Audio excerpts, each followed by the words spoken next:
back everyone, this is Travis here of Fisher Hex. Today we're going to be installing the Sunsun 36 watt UV sterilizer on the 125 gallon reef tank. So let's go ahead and get into it.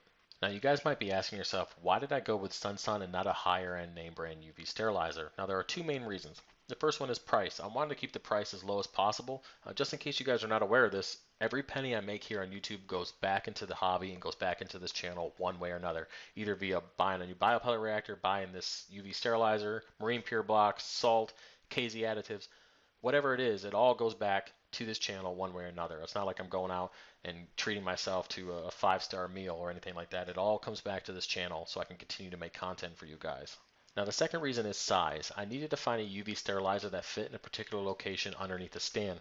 When I originally built this stand, I had no plans of ever adding a UV sterilizer, and since I needed to connect this to a manifold, there was only one place I could put it, and this UV sterilizer fit with only a couple inches to spare on each side. Now unfortunately, if the bulb ever goes out and I have to replace it, I will have to cut the PVC piping, which is okay. I can add a coupling and put it back on without any issues, but it will be a little bit of a project if I have to remove the bulb, if that was to ever happen. So with that being said, you guys are probably now asking yourself, why have I decided to add a UV sterilizer after the reef tank has already been up and running for over a year?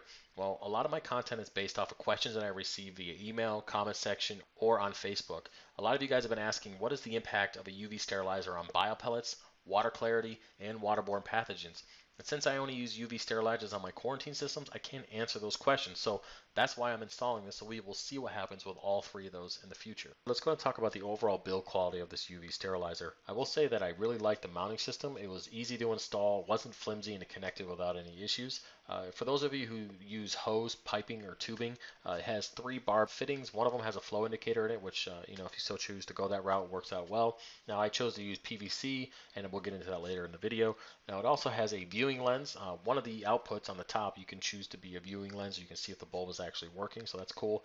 But I will say that the ballast itself is quite large, but it did come with 2 holes, so you can mount it wherever you want to keep it off the floor or anywhere low where it might get wet. So I'm definitely happy about that. When it comes to plumbing the sterilizer, I chose to go the PVC route. I'm not a big fan of using hoses if I don't have to.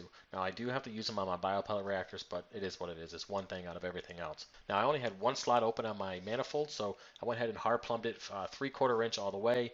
Now the input and output of the sterilizer is 1.5 inch. I just went ahead and got the fittings from Home Depot and got it down to 3/4 inch. I also added a ball valve on the output of this sterilizer. The reason why is I want to control the contact time and the flow of the water coming through it. Now, contact time is everything with UV sterilizers, and that's why a lot of them have like the swirly, within it, and that's where you get the, the extra money and all that stuff.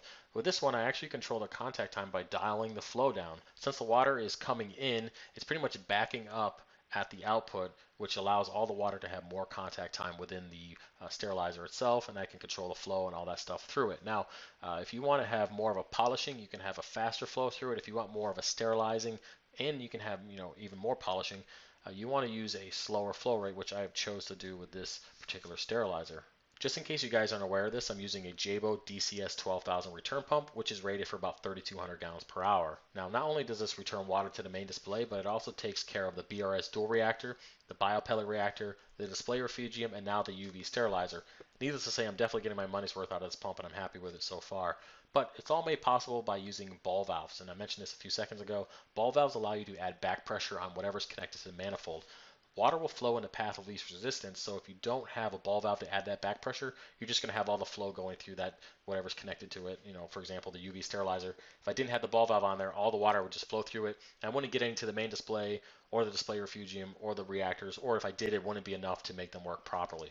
Now, I did have to make minor tweaking to all the devices connected, but it only took a couple minutes and it worked out great. The total install time in my particular situation was about an hour and a half. Now, if I was just connecting a hose to it from the manifold, it probably would have took like 10 minutes, if that. But since I was hard plumbing it, I had to turn off the main display at one point, had to test fit everything, mark it, and then take it out and hard glue it together, put it back in, make sure there's no leaks. In the end, it did take a little bit longer than I wanted to, but it worked out great. It's no issues, and I really like the performance of it so far. Now, I finished the installation about 1 a.m., woke up in the morning, and noticed immediate difference in clarity of the tank. Now, I will say it's just like adding a fresh bag of carbon. The next day, you're like, wow, the tank looks a lot clearer if you're not used to seeing that. And I was really happy with it. It's been like that ever since I turned the UV sterilizer on. It's been about 3 weeks now or so, and every day it's still continuing to be clear. Now I wanted to give it a little bit of time before I put this video out so I can give you somewhat of a review of it so far. Now, not only is the clarity good, the next thing I want to mention is the biopellet reactor. There has been no negative effects on the biopellet reactor. There's no blooms, no cloudiness, no nothing. Everything is normal with the biopellet reactor. Not getting any algae issues, nothing. Even with after adding all those new fish, no problems whatsoever with the biopellet, so I'm happy with that. But time will tell. We'll see what happens. And the next thing I want to mention is pathogens. Now, one thing that I haven't talked to anybody about is my blue hippo tang has always, every once in a while, she gets a little stressed out. So she gets like 1 or 2 white spots. They're actually bigger white spots. She doesn't do any rubbing or anything like that. She gets like 1 or 2 here or there, and they go away in a few days, and nothing ever comes of it. And it's always been like that. No other fish ever gets them in the reef tank. It's just her. It's always been that way, and it seems like the cleaner shrimp are always messing with her. But since I installed this UV sterilizer, I have yet to see a spot on her, which is pretty awesome. I mean, that doesn't mean that it is taking care of it completely, but since I've added it, this is the first time in 3 weeks that I haven't seen anything on her. She usually gets it like once every couple weeks. She gets a couple spots in there, but that's it.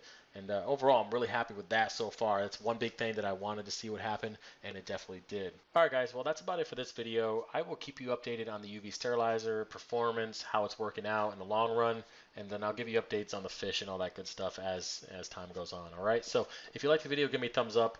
If you have any questions, put it in the comment section below. As always, like, comment, and subscribe, and I'll see you next time. Peace.